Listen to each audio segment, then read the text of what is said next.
I'm Elizabeth at Literary Princess. If you are new here, welcome. I am a 6-year PhD candidate in English literature with a focus on Victorian women novelists. And as you might expect, I love to read. Today I have another Nonfiction November video for you. If you don't know, Nonfiction November is an event hosted by Olive from A Book Olive, and it's all about reading nonfiction in November. This is actually the last year she is going to be hosting it, so I figured I would make some videos for it in this last official year of Nonfiction November. And I thought it would be fun to go through all of the unread nonfiction on my shelves, which is probably more than my read nonfiction, if we're being quite frank, because I definitely buy things at a faster pace than I can read them. So I also thought that this it'll give you a sense of like the kind of nonfiction I like to read. I'm also gonna go in the order they are actually on my shelf, so you can get a look into the truly bizarre way that I organize them that honestly probably needs to be changed. So we've got, I don't even know how many books. I'll count them at the end. It's a lot. Let's jump in. So these first two are actually ones that don't live on my nonfiction shelf. They live on my classics shelf because they are Penguin Black classics. This first one is John Stuart Mill's On Liberty and the Subjection of Women. So I have read The Subjection of Women. I have not read On Liberty, which, I mean, is a really chunky part of this, apparently.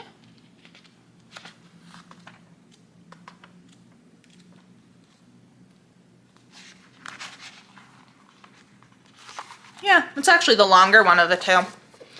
So I do need to read that eventually. John Stuart Mill is a Victorian writer. And I did like The Subjection of Women. It's a little bit dense because it's Victorian nonfiction, but you know.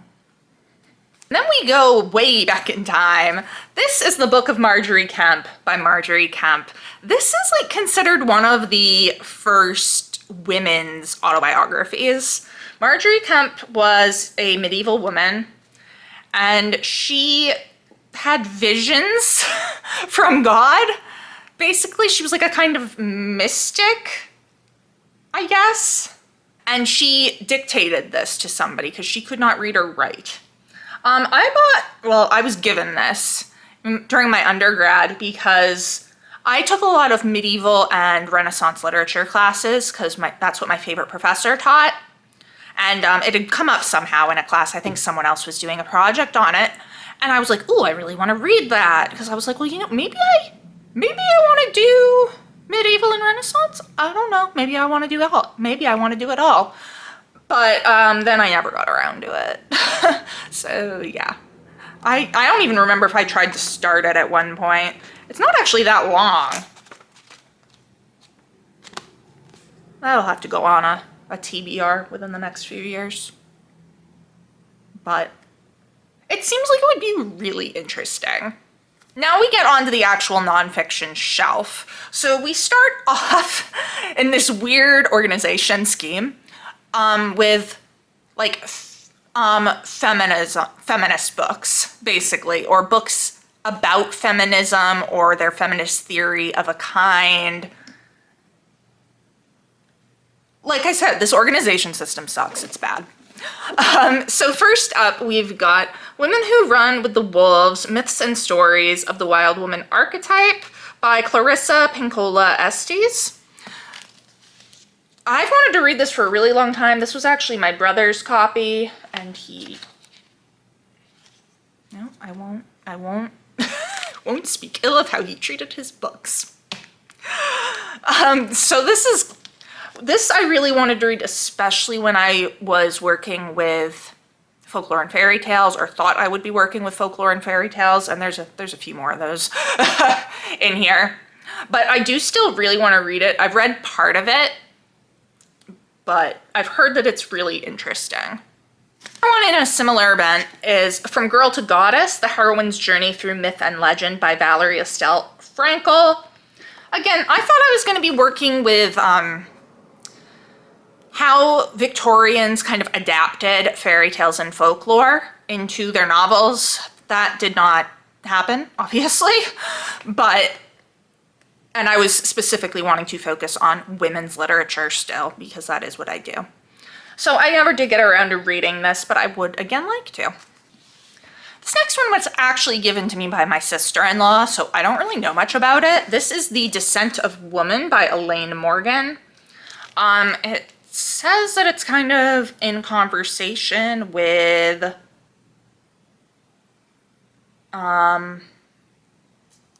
like theorists who are looking at evolution, but this is specifically looking at women because most studies surrounding the evolution of man is just that, the evolution of man. I'm not sure when I'll get to this, if I'll get to this, but it does seem like it would be interesting. And then we get to another one that was from that time when I thought I'd be working with fairy tales and folklore. This is The Heroine's Journey, Woman's Quest for Wholeness by Maureen Murdoch. So, still really want to get to this one, just, you know, haven't had time lately. Now we get into books about literature. So this first one is A History of English Romanticism in the 18th Century by Henry A. Beers. This is another one I don't know if I'll actually get to it. It was free in my department offices, so I just grabbed it because I wanted to know more about the 18th century. I feel like it's a time period that I really should know more about than I actually do. So I might get to this. I don't know. I don't really know. I know it's on the older side. Yeah, it was originally published in 1899. Oh, it's Victorian. Oh. I'll definitely get to it then. Then it'll be a pain in the ass to read, though. So, we then have Gothic, 400 Years of Excess, Horror, Evil, and Ruin by Richard Davenport Hines. This is one of 2 books about Gothic that I have on here. Oh, and this actually comes out well on the camera. Oh, that's nice because of the ring light. It's very hard to see that in person. Anyway, so this is just a history of the Gothic genre. Very interested to get to it. I love Gothic. A lot of... Obviously what I work with right now isn't really Gothic, but I have worked with the Gothic a lot in the past and do intend to keep working with it. This is Born Yesterday, An Experience and the Early Realist Novel by Stephanie Inslee Hirschenow. So this is a literary study looking at several 18th century books.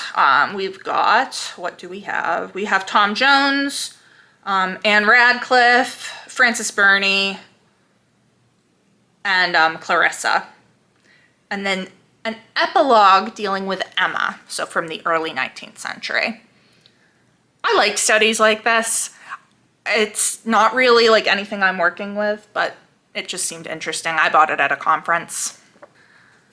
This is Spellbound, The Fairy Tale and the Victorians by Molly Clark Hillard. Again, another remnant of when I thought I'd be working with fairy tales.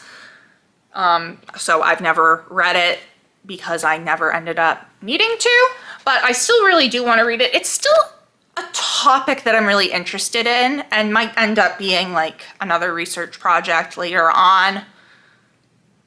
We'll see. And then the other book on the Gothic is Gothic, An Illustrated History by Roger Luckhurst. I've showed this off before. It's truly, truly gorgeous. I'm trying to find a picture that's not overly disturbing. But, you know, it's a book on the Gothic, so yeah.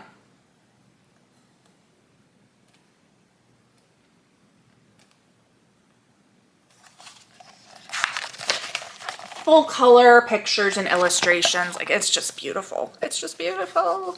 And someday I will read it, but today is not that day. Now we have one that I bought when I thought I was writing a final paper for my Milton course, and then we didn't. This is Lady in the Labyrinth, Milton's Comus as Initiation by William Schulenberger. I don't know if I'm actually going to read this. Again, I bought it specifically for this final Milton paper that I thought I was going to have to write, and then the professor was like, it's COVID times, we're not going to do a final paper. I was like, okay. I had a really cool idea though. But, so yeah, obviously I was writing about the character of the lady in Milton's Masque at Ludlow Castle, commonly called Comus. So yeah, I might end up getting rid of this because Milton is not my jam at all. And the final book is something that is much more my jam, and this is Fictions of Modesty, Women and Courtship in the English Novel by Ruth Bernard Yeasel? I don't know if I'm pronouncing that right. So courtship and marriage is a subject I'm definitely interested in, and obviously women. So I bought this actually while I was applying to PhD programs. I'm pretty sure Yeasel is at Yale, and I was applying there. So I was like, oh, I'll get her book and read her book. I did not read her book, as you can tell from this video. But it's definitely one that I want to read and that sounds really interesting. So it looks at, what does it look at? Where's the table of contents? Oh, you're not gonna tell me what we look at? Oh, okay. So we look at Pamela, we look at Evelina, we look at Mansfield Park, Villette, and Wives and Daughters, and then I don't know who Fanny Hill is or what book she's from.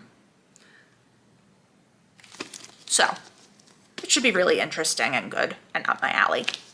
Now we move into memoirs. So the first of these is The Woman Warrior, Memoirs of Girlhood Among Ghosts by Maxine Hong Kingston.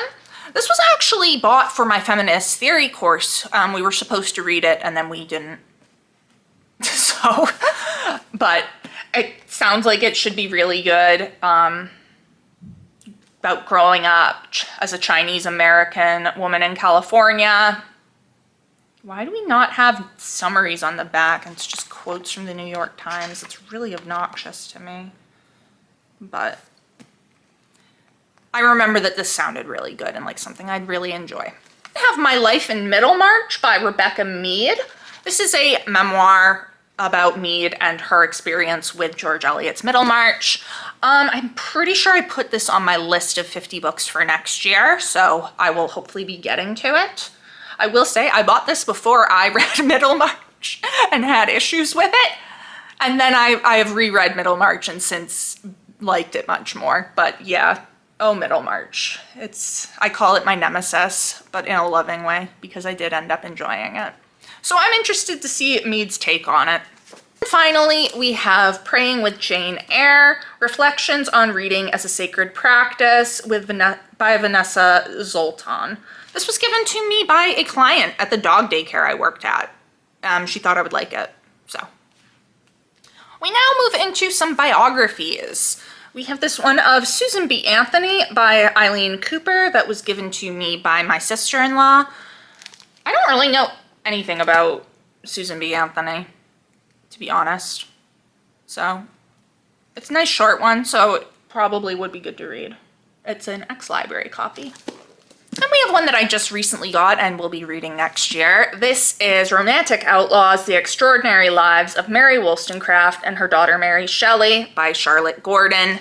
Super excited for this one. It is a dual biography of Wollstonecraft and Shelley, obviously. I have heard amazing things about it. I'm reading it as kind of part of my 18th century novel project because Wollstonecraft is one of the authors that I'm reading for that.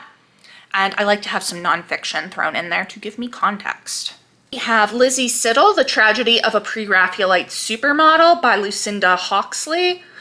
Isn't this beautiful? It's such a beautiful edition. I bought it at,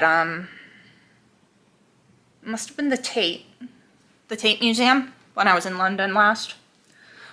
I don't know. I love Pre-Raphaelite art so much. And obviously Lizzie Siddle was a model for like one of the most famous paintings, the Ophelia painting by Millet. So I really want to know more about her. Next up, we have a book by someone who wrote one of my favorite nonfiction works. This is The Peabody Sisters, Three Women Who Ignited American Romanticism by Megan Marshall. I read and loved Marshall's biography of Margaret Fuller. So I think I immediately asked for this for Christmas and got it. And I know I started it and then never finished it because I got distracted with other stuff for school and whatnot. So I really want to get back to this one because I know I'm gonna love it. And then the final one in this category is Richard and John, Kings at War by Frank McLynn. This is a book that belonged to my brother that I gave him that he really loved and I inherited. Oh my God, there's a receipt that's to him from something in here.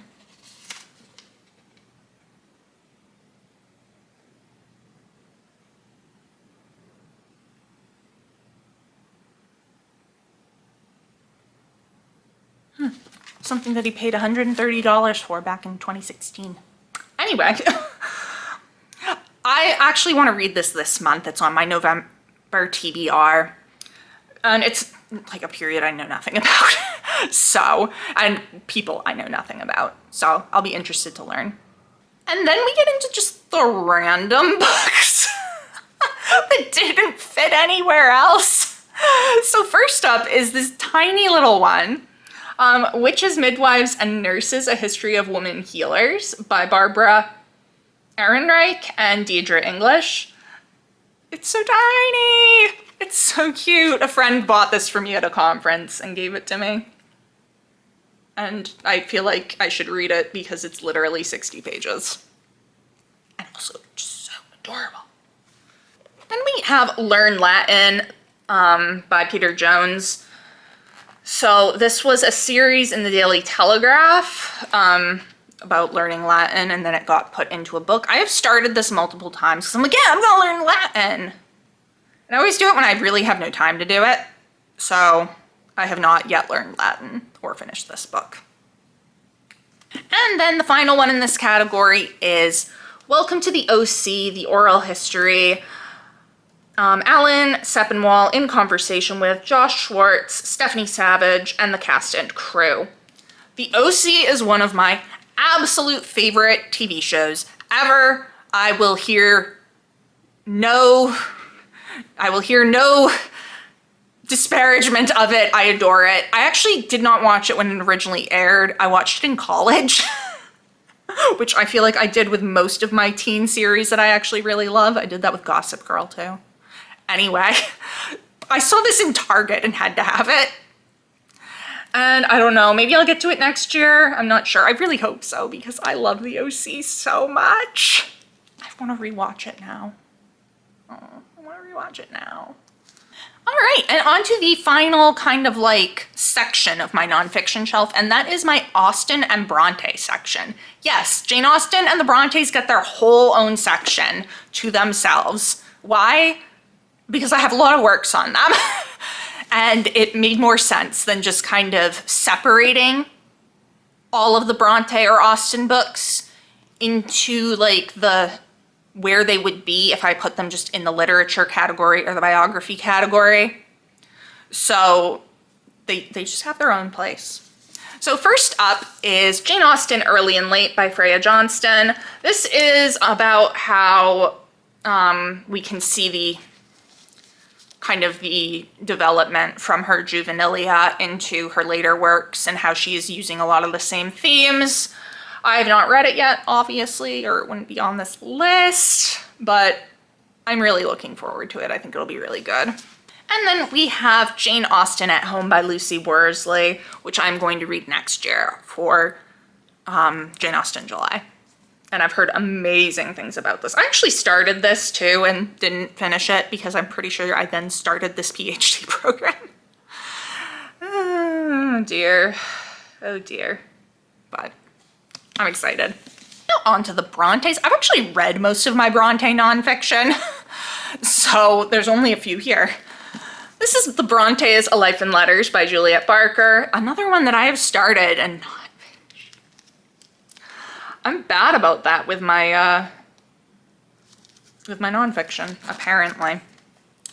So yes, this is largely made up of the Bronte's letters with some sections to kind of contextualize what was going on, but mostly the letters.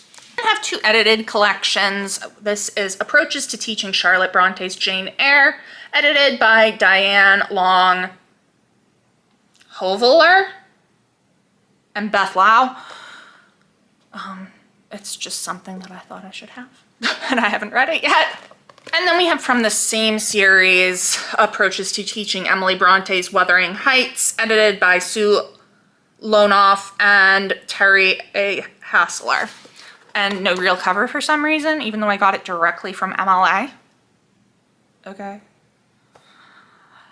So again, these are books that I want to teach or have taught in the case of Jane Eyre, and I thought that like an Approaches to Teaching collection would actually be really interesting to have.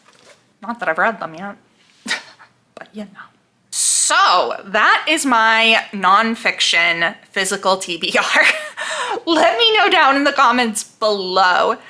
Have you read any of these? What did you think? What nonfiction do you have on your TBR?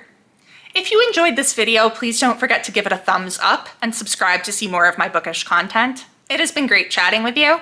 I will see you soon. Bye.